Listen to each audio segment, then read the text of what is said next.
This road trip is basically going to set the stage for the second half of the season. So very, very important. And on that road trip, the Habs go 4-2, picking up 8 out of a possible 12 points. Woo! Boom! On what was their longest road trip of the season so far, where they also faced some pretty significant adversity. Price missing those last 3 games due to a very minor lower body injury that he has now stated he'd normally play through, especially if it was playoff time. But it's been bothering him for about 7 weeks now. That's what he says. And the timing just worked out perfectly for him and his family. He could take some time away from the team and have some intimate family time as his wife Angela recently gave birth to their second daughter, Millie. Congrats again to the Price family. I'm happy that all worked out for him. All while his team played great in his absence. Guys stepped up like Jeff Petrie. Philip Deneau was very impressive on that road trip. So was Jordie Benn. Kulak, Weber as usual. And do not forget Antti Niemi, who picked up 2 out of 3 wins in the games that he started. He took a lot of undeserved criticism after that loss against Tampa Bay, and he then responded very well against Dallas.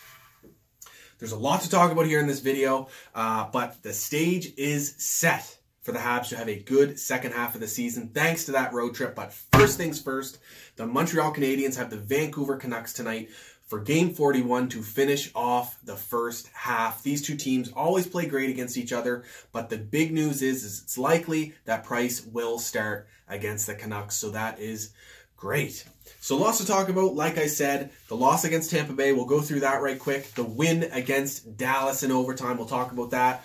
Update on Habs prospects and how they're doing at the World Junior Tournament. I'll talk briefly about Canada's loss against Finland, and then we got a fan question from Morgan at the end. First things first, Montreal loses to Tampa Bay 6-5, and they couldn't even squeak out that point right at the end with 1 minute and 2 seconds left.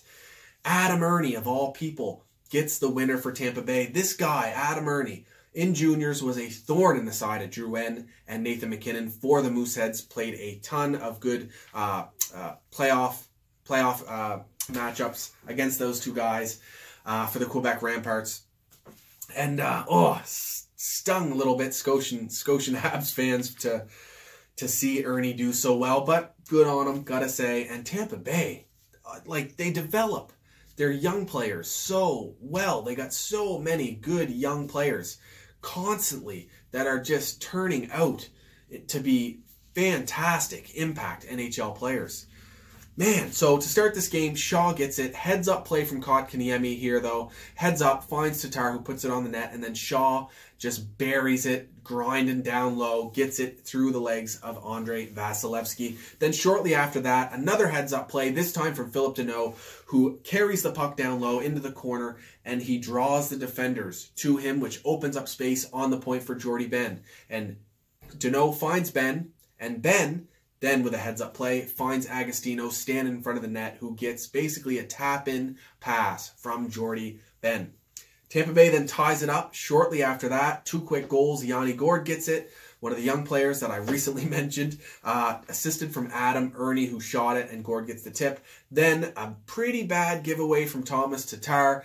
Plays it up the middle of the ice in the defensive zone. If you're going to play the puck up the middle of the ice in the defensive zone, you better be damn sure what you're doing is going to work. That was not the case on this play. The puck hits the back of Gallagher's skate, goes right to Strawman for a A1 chance in the slot, and Strawman does not make a mistake, and he finishes it off with a snipe on Antti Niemi. But to end the first period, what a great first period of hockey. The whole game was fantastic. Back and forth. 2 very good teams keeping up with each other. Ben ends the first period with a goal. Once again, nice play down low from Philip Deneau, drawing defenders to him, gets Ben some open ice up high and finds him. And Ben, instead of passing this time, wires it past Andrei Vasilevskiy. Lots of depth scoring for Montreal. Interesting stat here from Mike Kelly at TSN. 10 players on Montreal are averaging at least half a point a game. The only other team in the NHL with more than that is Tampa Bay. So it's very cool to see Montreal in elite company with in terms of offensive depth. Very good. So in the second period, Montreal takes a penalty, and Tampa Bay finishes it quick on the power play. It lasted about 4 seconds, that power play. They win the faceoff, goes to Hedman. Hedman puts it on a platter for Kucherov, who snipes it. Then a nice give-and-go play, which included our former prospect, which we had traded Drouin for, Mikhail Sergachev. Nice give-and-go. Tyler Johnson, slick little drop pass over to him, who then rushes into a scoring area in front of the net, and Sergachev finds him, and Johnson finishes it. Finishes that play. Shortly after that, Kulak gets a heads-up goal shot, a low shot from the point, and beats Vasilevsky. And then, still in the second period, we have a very nice pass from Arturi Lehkonen, which gets over to Shaw. To start the play at the offensive blue line, Montreal's coming up the ice. Almost some miscommunication from Weber and Lehkonen, but Weber then lets Lehkonen take the puck in down along the wing. Weber pinches in and gets to the front of the net into the scoring area, which draws defenders to him because you're expecting the pass to go to him. But Lehkonen, with a great east-west pass over to Andrew Shaw, pretty much went the entire width of the ice, and Shaw one-times it home. Great play from those two. Then in the third period, about halfway through, Ernie ties it up for Tampa Bay, assisted by Stralman and Hedman. Point shot from Stralman, and Ernie buries the rebound. And then we get Ernie with 1 minute and 2 left, finishes it off for Tampa Bay. It really stung to not get a point out of that game. Now, Niemi faced a lot of criticism after this game. I would say undeserved. He had a rough couple years before he came to Montreal. And then he came to us and he rediscovered his game and earned a contract from Marc Bergevin.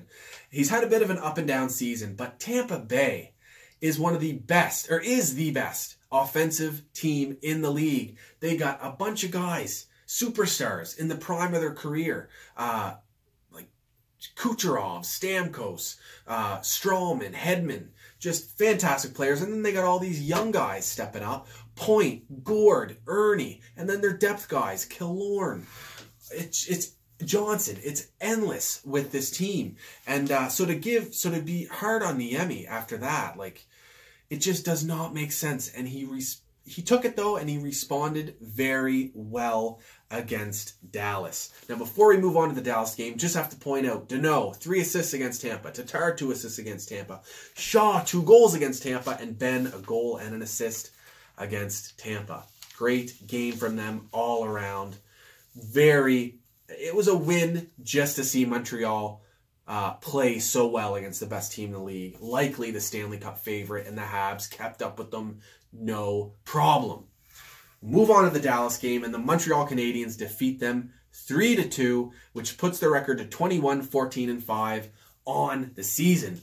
Woo! Boom! Big overtime win thanks to Jeff Petrie, but we'll get into that later. To start the game, Deneau, great goal from him in front of the net, falling while he gets the puck, shoots it anyway, and gets it to the back of the net.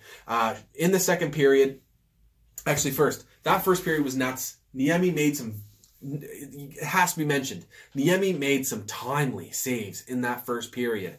But it was not his best period, because in the second, he was lights out. He stopped a breakaway and 2 partial breakaways, among many other nice saves from Anton Niemi. The Dallas Stars were throwing everything on him, and he was there for us. But Faxa gets one in the second, assisted by Nichushkin. And then Jamie Benn gets one on the power play, thanks to Tyler Seguin coming down the wing. Picked the perfect time to shoot and go for a rebound shot. It hits Niemi's toe, and Jamie Benn finishes it off. Bit of a, it was brother versus brother in that game. Love seeing those two face off against each other. Not many one-on-one battles between the two, but the two of them played great games. Ben with an assist on the night. Jordy Ben with an assist on the night. And then we go into the third, and about halfway in, Deneau ties it up for the Habs. Once again, putting in a lot of work down low behind the net. He just knows what to do back there. He knows when to hold on to it. He knows when to grind. He knows when to try and jam it in with the wraparound. He knows when to pass it into the slot or up to the point. His office is behind the net and down low. He is great down there. So not only is he great defensively and plays the center position very well, but in the offensive zone, Danault is great down low. And then we go into overtime, and Petrie gets the winner thanks to speed, and more speed. It didn't take them long to finish off that game in overtime. They win the face-off. Petrie gets the puck up to Byron, who flies up the ice, and Petrie sees Seguin turning and notices an opportunity for him to catch him. And does he ever? Petrie flies up the ice, gets into a scoring position, and Byron with a nasty sauce pass over to Petrie, who then has to tap it in, and he does. So, fantastic game from Niemi. Fantastic road trip from the Habs, fourth line. Michael Chaput winning faceoffs. Kenny Agostino working down low. Chaput as well working down low. Oh, Delorier, Pekka chipping in. Because Montreal's fourth line is so good, and I go on about this all the time, but because they're so good, it helps so much on the road, especially in a long road trip like that, because Julien can throw them out against the opposition's best lines and know that they'll either shut them down, along with Shea Weber and Mete. That pair usually plays with the fourth line. They'll either shut them down or they'll have a very good energy forechecking shift. And when that happens, that allows Julien to then get better line matchups on the road, because he can confidently put the fourth line out there, and that leaves his other three lines to play and get better matchups while the fourth line's grinding. So huge credit, and a huge amount of the success on that road trip goes to that fourth line. Now, Jesperi Kotkaniemi has been playing fantastic as of late. It's not showing up a whole lot on the score sheet. He's getting points here and there, but his play is incredibly impressive. You have to keep reminding yourself that he's the youngest player in the NHL, but his style of play, or it's changed drastically. And it's noticeable, and it's a very good thing, because this is the time of the season, especially the second half we're about to witness, that teams get more desperate, defense tightens up, teams get desperate, players get desperate, the points are so much more valuable. So to see Kotkaniemi improving his compete level, it's gone through the roof. That's a very good sign that he's going to have a good second half of the season. I think because of it, he will finish on pace for what he is on, like he's on pace for now, somewhere between 40 and 45 points. This is the time of season where you'd almost expect a player of his age and his inexperience to drop off a little or plateau a little bit. But because he's continuing to improve, that is a massively good sign. So keep an eye on him, as well as another young and small guy, Victor Mete. He's been playing very well as of late. So if he can have a good second half as well, that will be detrimental for Montreal's success moving forward this season, in hopes that they get a playoff spot. Danault, great road trip from Danault. He has 9 points in 5 games. What a great road trip from him. Now, this is a guy who's on pace for 55 points now, with getting little to no power play time. Now, if you look at a guy like Patrice Bergeron, who Danault trains with and mentors and models his game after, Bergeron is a mentor to him. Bergeron plays anywhere from 19 to 22 minutes. Right now, Danault is averaging 16 to 19 minutes a game. What I think the Habs should do later in the season, or maybe even if we wait next season to do it. Phillip Danault is 25 years old. He's entering what should be the prime of his career. At some point, not only should he keep his PK time, because he's very impressive there, and keep all the minutes that he has on 5-on-5, because he's very impressive there, he should start getting some power play time. I think he could be a welcomed addition to the Montreal Canadiens power play, down low and in front of the net, and as well in the face-off dot, because he is one of Montreal's best face-off guys. So to win those face-offs on the power play would be great. Now, that would up his time on ice per game probably around that 3 to 4 minute mark, which would put him more in that Patrice Bergeron window of time on ice per game. But that's because Patrice Bergeron is that triple threat. He gets time on the PK, PP, and 5-on-5. So at some point, I think we're going to see it, and it's really a question of whether Danault can handle it, but he's entering the years of his career where he should be able to handle it no problem. just those few minutes. It's a lot to ask for. It may not seem like a lot, a few extra minutes a game, but when you're going at 110% every shift like Danault does, it takes a lot out of you. So at some point, I think we are going to see it. So keep an eye out for that. Danault on the power play. Some injury news here. Noah Juleson was sent down to Laval. Gets injured. That's quite unfortunate. That's his third injury now in 2 seasons. Let's hope it's not major. It's unknown what it is at this point. Maybe, you got to wonder if it's related to the issues with his face that he has due to that puck to the face he got a few weeks ago that he returned from and then played. But we really don't know what it is. Hopefully it's minor because Laval could use him and you don't want to see his development stalled anymore. I'll give an update as soon as I know about it. And Price returning tonight against Vancouver. Armia is also returning, a right shot winger. Great 5-on-5 player. He is going to be on that line with Kotkaniemi and Lehkonen, reuniting that finish line. And it's good timing that he is back because, unfortunately, Andrew Shaw is out with following concussion protocol.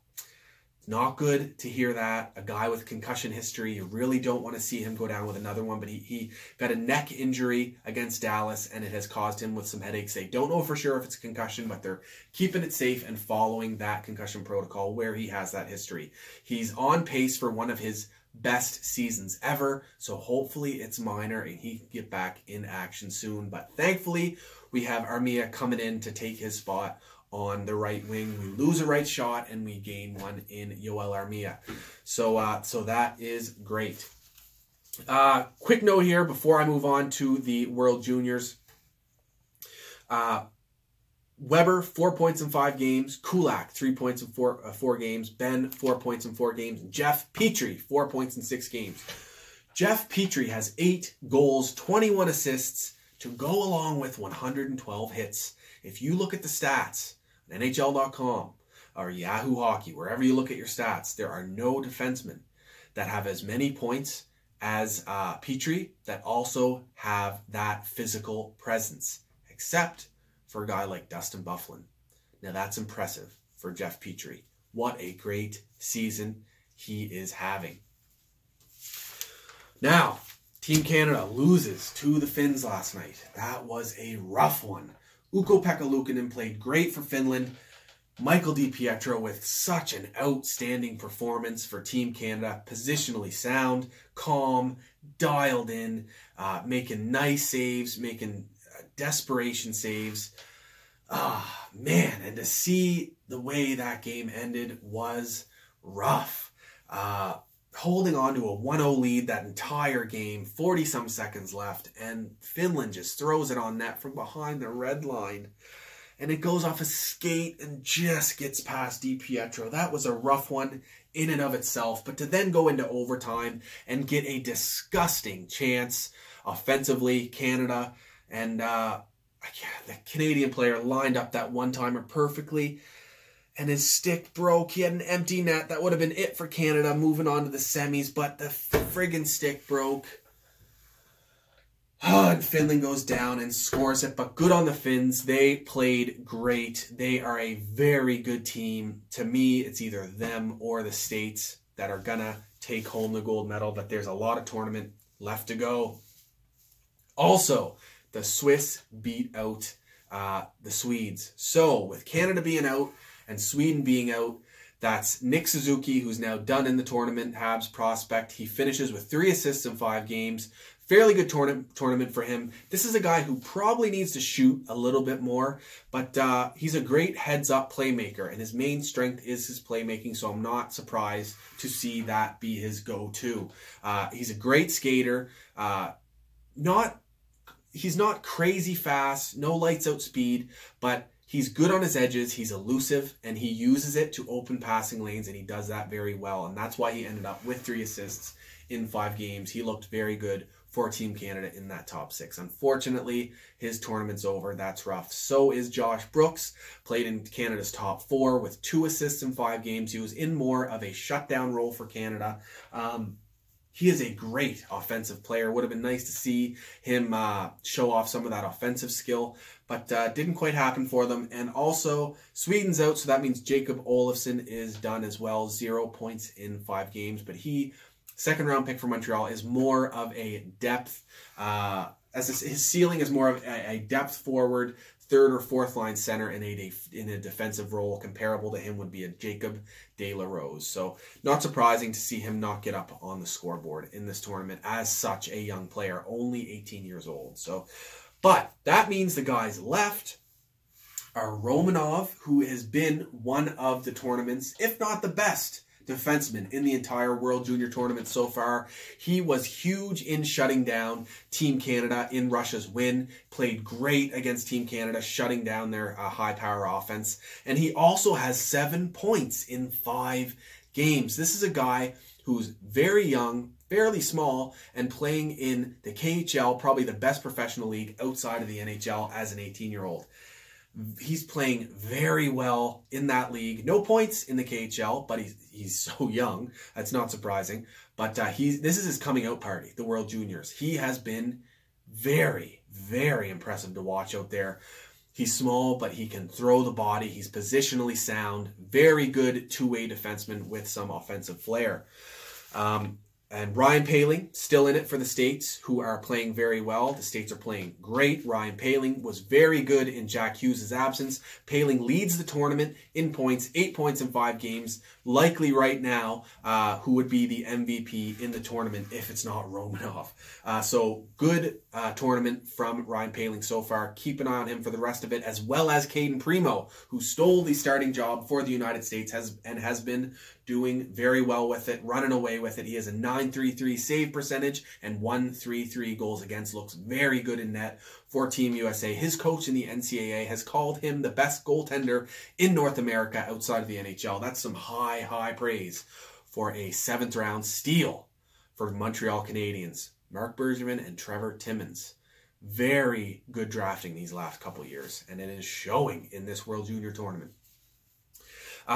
Jesse Ylonen is also still left for Team Finland. He has 1 goal, 3 assists for 4 points in 5 games. So keep an eye on him. The Finns will play the Swiss in the semifinal, and the States will play Russia. That's all tomorrow.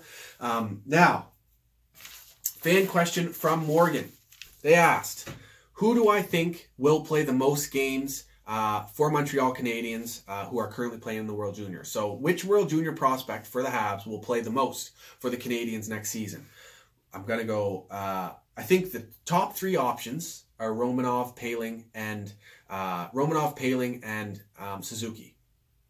I don't think it's going to be Romanov. It takes a long time for the defenseman to develop. And despite him looking comfortable in the KHL in a men's league, I still think it will take him some significant time to develop. He could use, I think what they'll do is leave him in the KHL for another season, so you won't see him next season for Montreal, and then past that point, maybe you'll see him get some games for Montreal in by then it'll be 2021-22, I guess. But even then, likely he'd probably play in the AHL and get more development time. Probably won't see Romanov with the Habs until he's 21, 22. It takes a long time for defensemen to develop. Now, that leaves Poehling and Suzuki. Now, after seeing what's gone on in this tournament, I think Suzuki still needs a bit more development time. He'll get that in the OHL this year. Then I think he could use some time with Laval and Yoel Bouchard. That would be very good for him, and it would also be good for him to get some time professionally playing at center before he jumps right into the NHL. So I don't think he'll play many games for Montreal next season.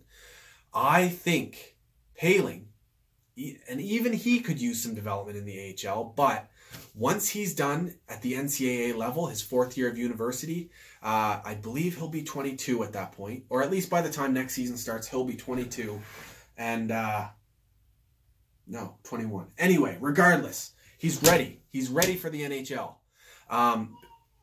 He's definitely ready for the NHL, and I think he will be the guy who plays most for Montreal Canadiens next season, even if it's in a third line or fourth line role. I don't have crazy expectations for him heading into next season, but anywhere between 20 and 30 points would definitely be respectable for Ryan Poehling in the NHL. But first things first, Montreal has to sign him first. He is still an unsigned prospect for Montreal. So really hope to see him signed once his NCAA season begins. And also important to note, Montreal could actually add him this season after he's done in university.